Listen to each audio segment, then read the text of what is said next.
What's up, guys? Welcome to my vlog. For those of you who don't know who I am, I advocate a swing that utilizes more of the lead side pathway.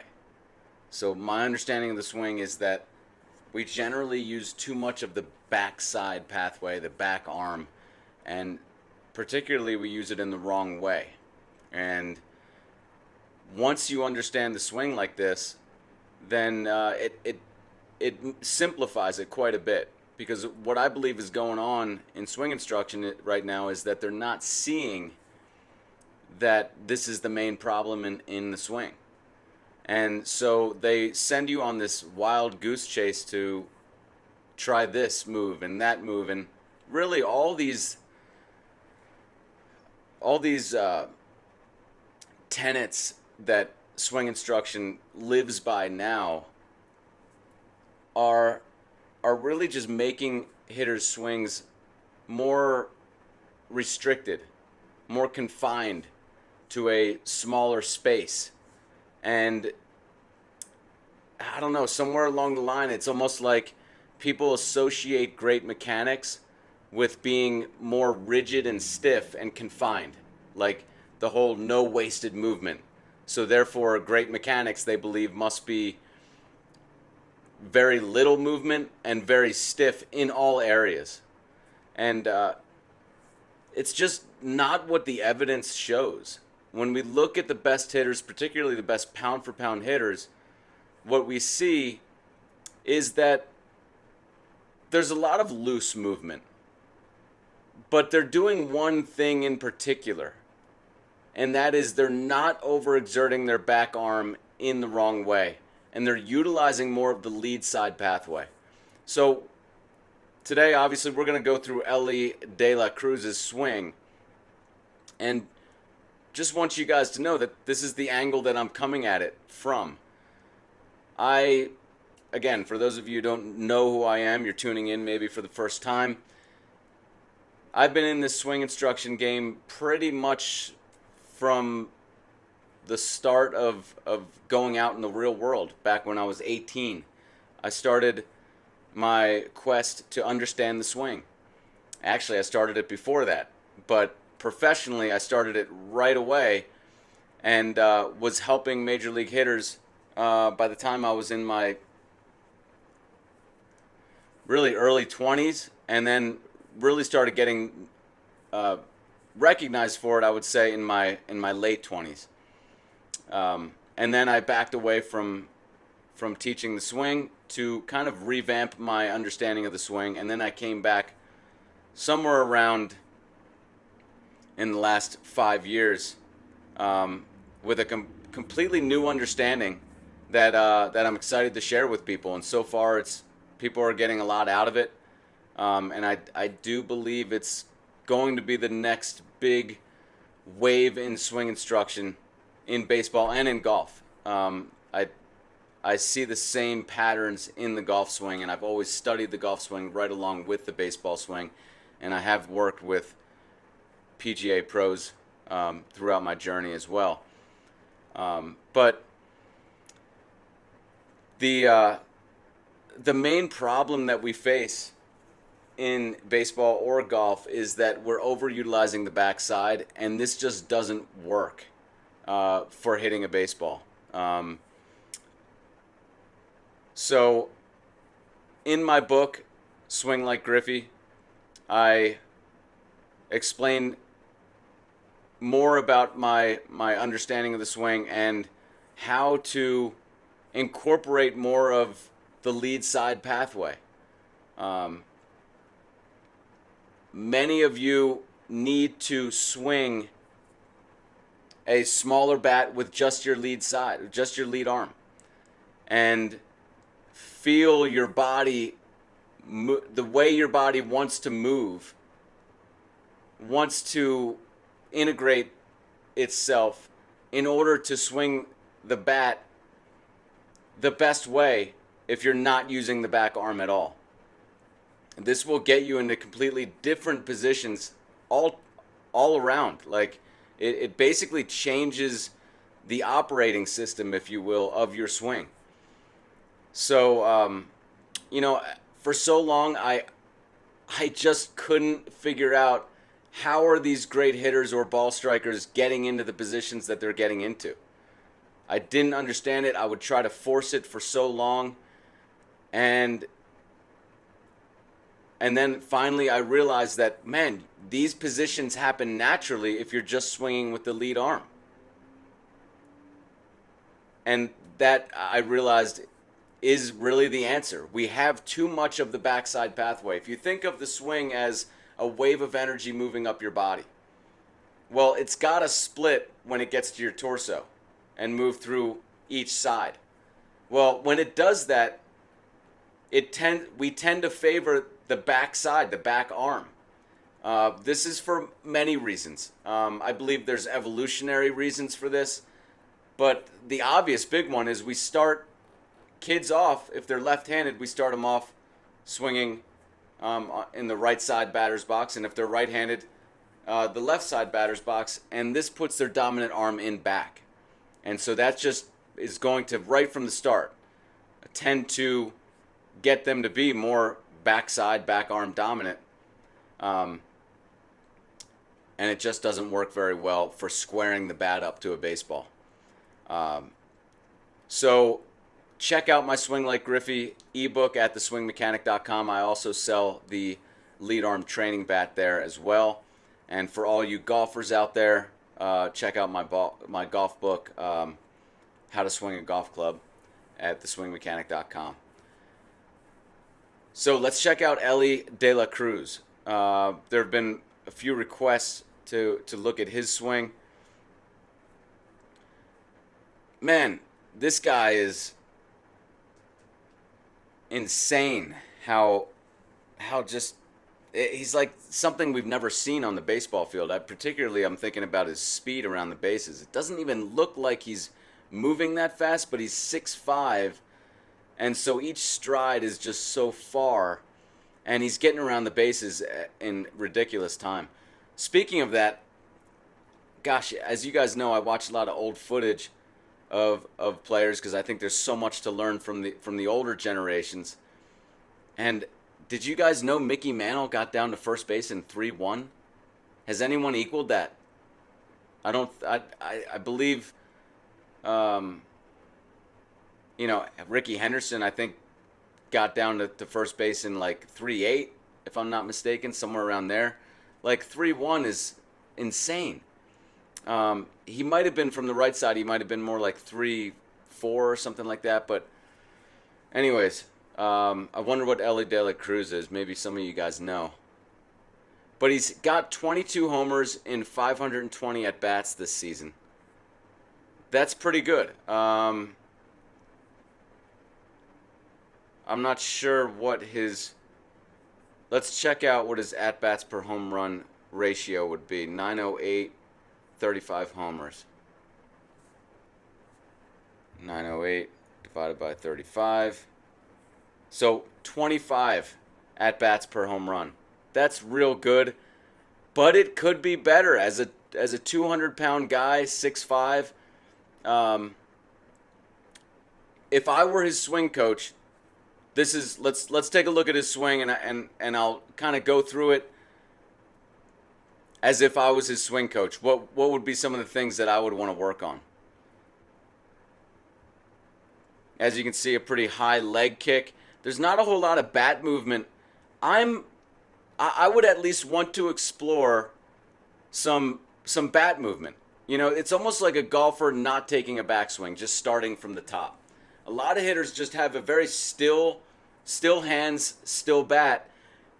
You might as well be building up some momentum. Of course, if you get fooled on the pitch, if it's an off-speed pitch of some sort, of course you can kind of delay that action. You have to be able to delay your action in baseball. This is where it's different, much different from golf. It's one of the ways that it's different from golf is that, you're going to have to hit off-speed pitches. And everyone out there should be practicing off a tee doing this. It's amazing to me when I think back on when I played that I never simulated off a tee an off-speed pitch. Like, you have to teach your body the movement that it's going to need to do on an off-speed pitch. You can't just try to call on a movement in the heat of battle and expect it to show up for you. So, of course, I didn't hit off-speed pitches very well. I wasn't in position to. I didn't train my body to learn how to do this. So anyways, I would want to see a little bit, I would want to experiment with a little bit more bat movement here. You know, tipping it forward a little bit. Hold on, let's go forward just a little bit. I'm going to show you some other hitters as well, but so I'd want to see a little bit of a tip forward. And then kind of taking a backswing a little bit. So it tips it forward and then comes back. That gives you a little bit of, it's going to allow you to get a little bit more of that front humerus compression and kind of that natural lag of the bat and the hands as you basically redirect into the forward swing. Might as well, guys. You might as well build up a little bit of momentum, right? So here you can see, despite that high leg kick, notice that it doesn't really matter all that much. I mean, I think it's good. This is, again, a good thing for building up some power. When he puts his leg this high, he's building up power in his lower body. But people think that it's not all that different from just taking a stride. Look at his foot close to the ground, kind of hovers right around the ground for quite a long time. So another thing that I would say most hitters should experiment with and try, because it's a good way to build up some more power. Here's foot lands. Now here he's doing a secondary cushion. This must be an off-speed pitch. Notice this ability that he has to cushion on his lead leg. He may not have even had to practice this, but most hitters throughout MLB history don't practice this move. They just developed it because they faced enough off-speed pitches throughout their life. A lot of you guys are not seeing enough pitching. I mean, we're hitting off of pitching machines these days.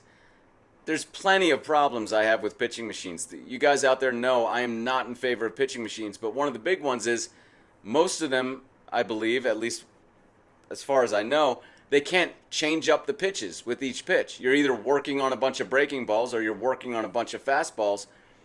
That's not really what baseball is like.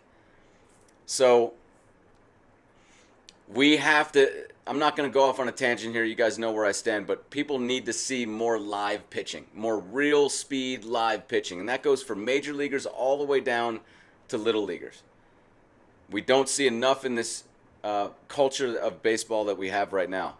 But beautiful secondary cushion. Look how long he waits. Practice this off a tee. Now, here's the real crucial part. Here's where the whole back arm dominant versus lead arm dominant, backside pathway versus lead side pathway comes into play. To me, he's got a little bit too much back arm dominance here. Again, I would like to see more front humerus compression. At least experiment with it. You don't have to have the arm real straight, but I'd want to at least experiment with having a little bit of a straighter lead arm. And again, having that backswing is going to allow him to get a little bit more hand depth, meaning the hand's more kind of behind him as he's going forward. This isn't a forced move. It just happens because you have momentum going backwards, and then you start forwards, and it places your hands more behind you. The hands are, to me, a little bit more in front of the chest than I would like, but it's still great positioning. But I'm just saying, I would like to see how it goes with trying to get the hands a little bit more behind him, maybe the lead arm a little straighter at this point. But you can see, still has, it's not an on or off switch. Everyone has some degree of lead arm working and some degree of back arm pathway working. He's very good. as far as how much of the lead side pathway he has working. He's got quite a bit. And for guys that have quite a bit, my goal with them is to let's try a little bit more. So I would want to, I'd do a lot of lead arm swings with Elly De La Cruz. Just take a small bat and let's feel that more front humerus compression. Let's feel more of the body kind of being more connected to the lead arm all the way up until contact. But here you can see beautiful positioning here at contact. The back arm is basically at 90 degrees. I tend to like to see the humerus bone of the back arm more straight up and down. It just tells me that there's more relaxation in the back arm than pushing out. But great looking swing. I mean, gets a lot of his body into it. You can see how the body moves through contact. He's really getting his body into the hit. Back arm and bat are in a straight line many frames after contact. That's a good sign. That means there's not a lot of flip in the swing, which means he feels a lot of the lead side pathway.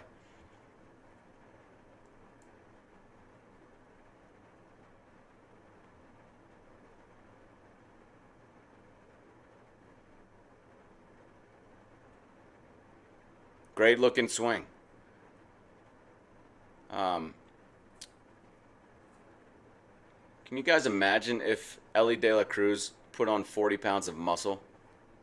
I think about that a lot because, you know, everyone wants to brush aside the fact that Bonds took steroids and put on 40 pounds, 50 pounds of muscle, whatever it was. Like, imagine if some of these guys, Griffey or Elly De La Cruz, put on that much muscle. Like, imagine if he just had muscle bulging out of his shirt. Like a 6'5", 200-pound guy is instead 6'5", 240 or 250. This guy would have probably 60 homers. I really wouldn't doubt that he would double or triple his home run production if he put on that much weight. People just don't realize how important weight and muscle, especially when you're taking steroids, you're building muscle weight. It's not just fat weight, it's mostly muscle weight. And so it's contributing to things like speed, and not to mention the weight behind the hit. It's just such an advantage, and people just want to poo-poo that and pretend like it's not a big deal. So I want to move to some, as you guys know, I look at these older, this older footage. This is a guy, Eddie Casco. Let's see what Eddie Casco did. Eddie Casco was an average hitter. He in 3,546 at-bats, he had 22 homers. So he's hitting a home run every... and his OPS plus was below 100. I think it was somewhere around 80. So a little bit of a below average hitter here.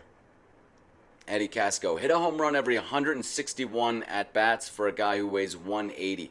Just for comparison, Hank Aaron weighed 180.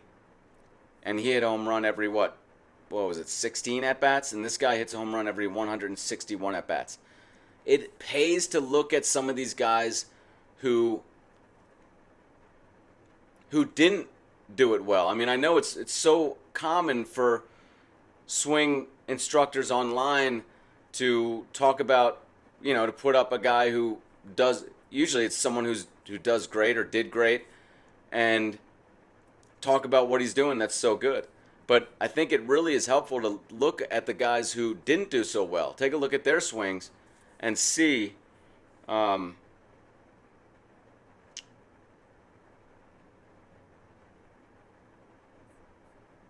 second here. Okay, and see what they did. So this is Eddie Casco's swing. Now, again, very little in terms of power Eddie Casco had.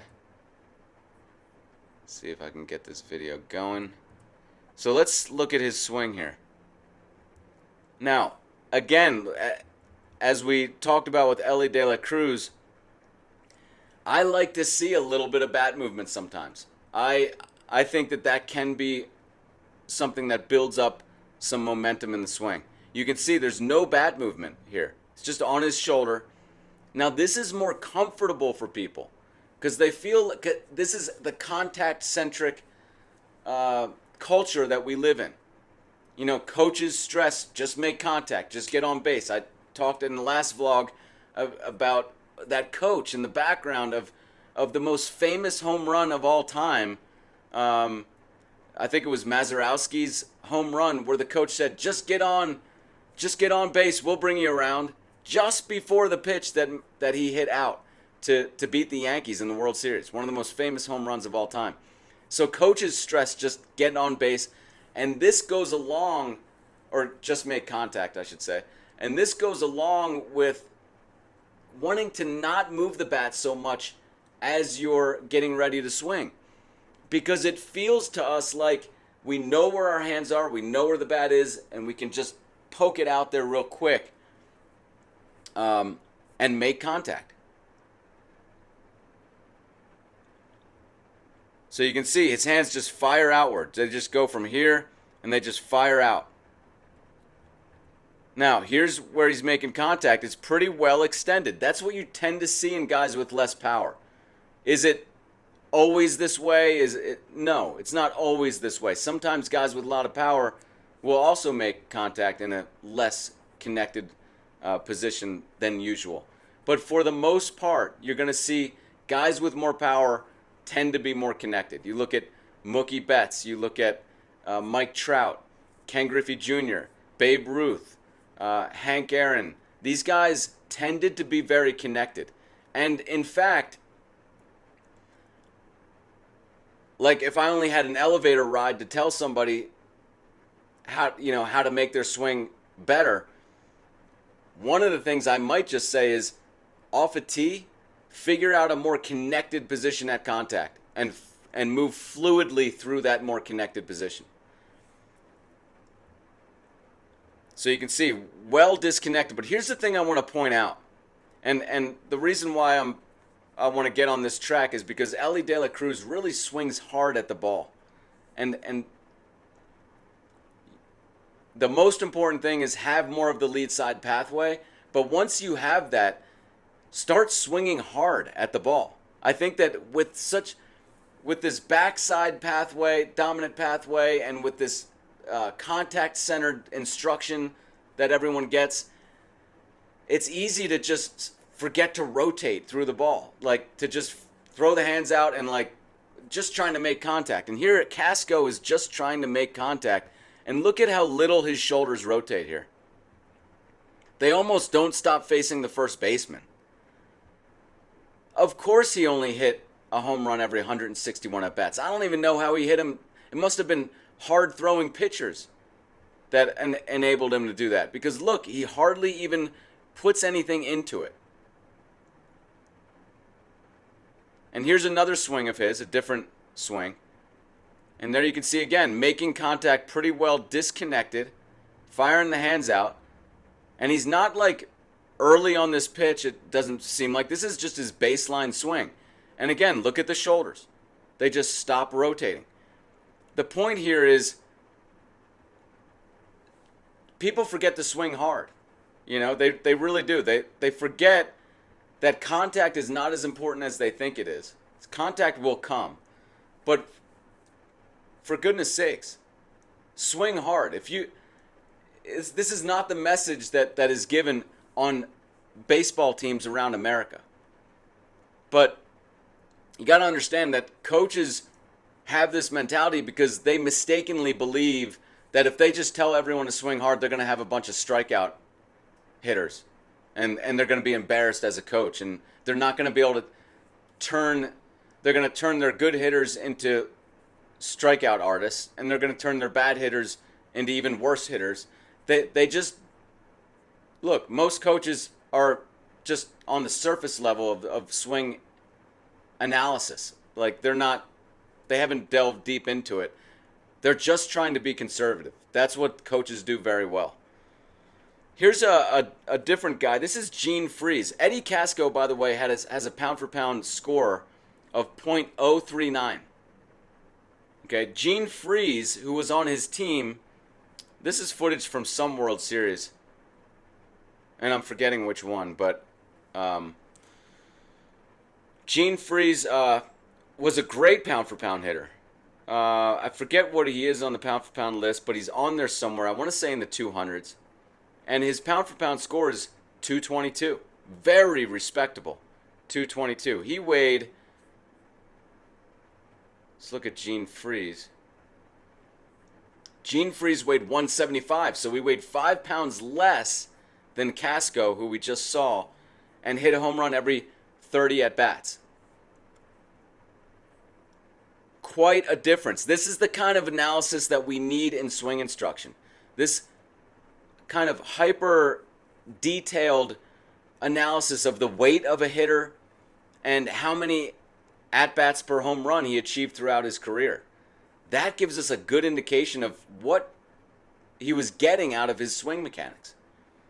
Right now, the common protocol is to just look at great hitters and say, he must be doing everything right because he's a great hitter.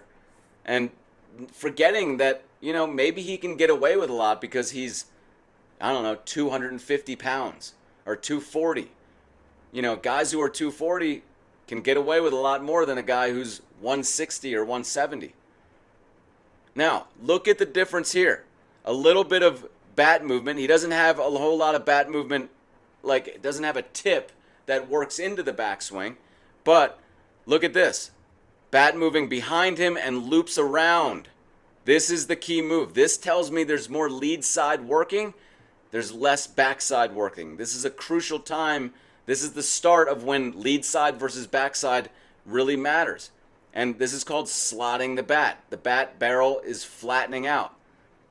You can see more lead side compression here. Lead arm compression against the body. Beautiful action right there.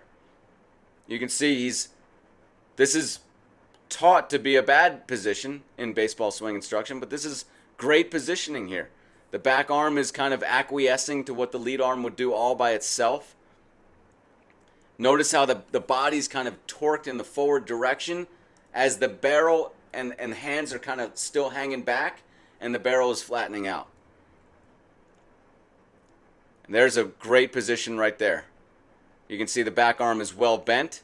Again, it's not overexerting. You remember when we looked at Casco, his arms, his hands were just going out towards the ball. It was almost like he was all arms. And that's what you're really going to tend to do when you follow conventional instructions advice of stay inside the ball. It's not something you want to do. So here you can see he just kind of drops the barrel head on the ball. That way he's utilizing more of his body rotation. And there you can see, look at his finish of the swing. His shoulders are facing more towards the shortstop than you saw from Casco. I also wanted to show Mantl's swing from behind. Because again, it shows just how much he's putting into the hit. Again, look at the barrel flattening out as he rotates forward. Beautiful positioning right there. And a guy like Aaron and Mike Schmidt, you're going to actually see the barrel drop below the hands here. That is okay. To me, that just tells me there's really, the back arm is, again, just kind of not overexerting and acquiescing to what the lead arm would do on its own. Look at this positioning, similar to what we saw from Casco, or from Freeze. The body is torqued in the forward direction while the hands are kind of hanging back and the barrel has dropped on a flat plane. Beautiful action there. Look at how connected and rotated he is at contact. This is very Griffey-like. Again, something conventional instruction advises that you don't do. They don't want you to be throwing that shoulder out, but that's BS. That's going to lead you down the wrong path.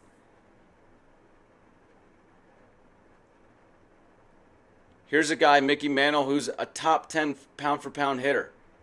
I mean, if you're top 10 pound for pound, you probably aren't doing very many things wrong in the swing. And the key things you're probably doing very correctly. And one of the key things is that he's utilizing a lot of the lead side pathway. He's getting a lot of front humerus compression, getting that lead arm very straight as he starts forward, allowing the hands to drop. Again, that's indication of a lead side pathway working, and just rotating through the hit hard.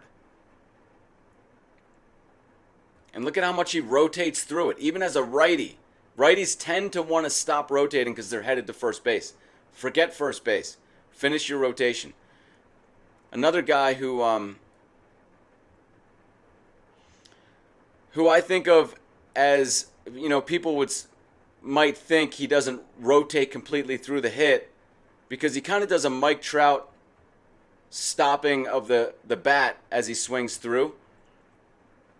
But he's still rotating hard, and this is Chase Utley, also a great pound-for-pound hitter. Beautiful, well-connected position there at contact. But what I want to point out is back arm and bat are in line for a long time after contact. Tells me there's not a lot of flip. But he is rotating fully through the hit. He just tended to stop the barrel kind of like a Mike Trout does. Stop the barrel kind of prematurely, which is fine. But he's still rotating hard through the hit. Who do we have here? This is another guy, unknown guy who just was so good. His name is, let's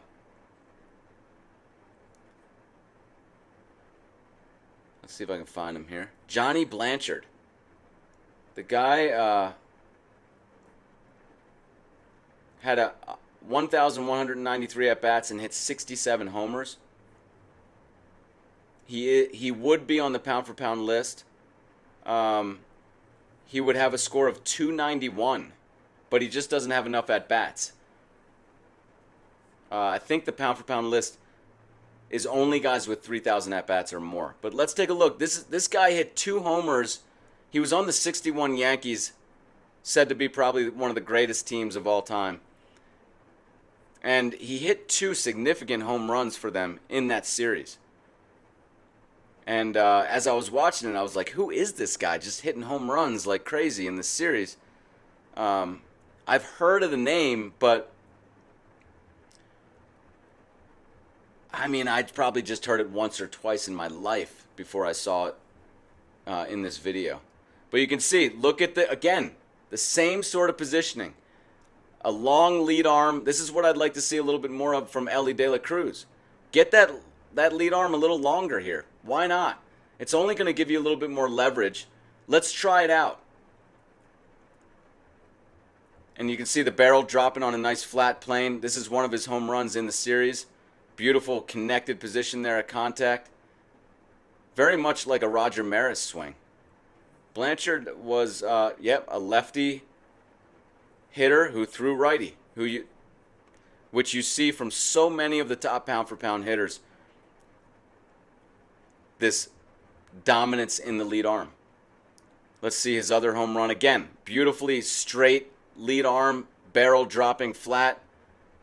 And again, just a perfect hit. And look how much he rotates through the hit. I mean, completely rotates through.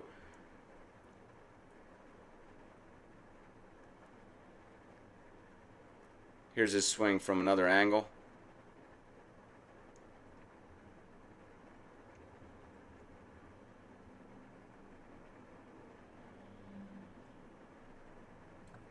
And lastly, I wanted to talk about Phil Rizzuto. I was watching his swing. Now this guy weighs 150.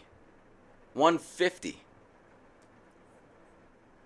Now, at 150, it is extremely difficult to put the ball out of the park in a major league field. But Phil Rizzuto did it 38 times in 5,816 at-bats. He won MVP one year. Now, you may overlook this guy and just think, oh, he had a pound-for-pound score of just .065. But remember, Casco had a pound-for-pound score of .039. He weighed 180.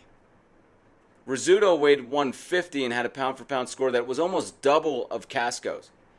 I like Phil Rizzuto's swing. Let's take a look at it.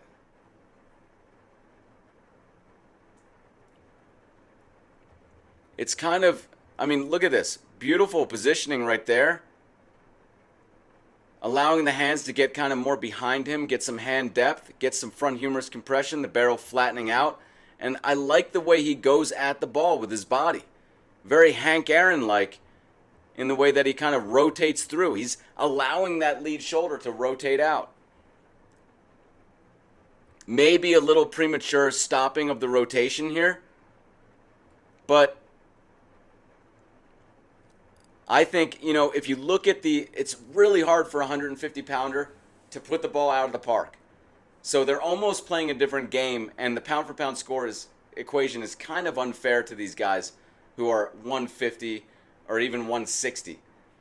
But if you look at, you know, he had a lot of doubles, Rizzuto did. He had a good amount of home runs. I believe he at least one time hit double-digit home runs in a year. For a 150-pound guy to do that is pretty insane. So you have to kind of give him a little bit more weight in terms of what he was able to accomplish in the pound-for-pound score because of how light he was. And he's got a pretty good swing. I like the way he just, look at that, how he thrusts his body into the hit. That's a great way to get more power, and it's something you tend to want to do with a more lead arm dominant pathway in your swing. So that's all I got for this this vlog. Thank you guys for watching. Check out theswingmechanic.com where you can purchase my Swing Like Griffey ebook and my lead arm training bat. And I appreciate you guys watching. Appreciate your support, and I'll see you next time.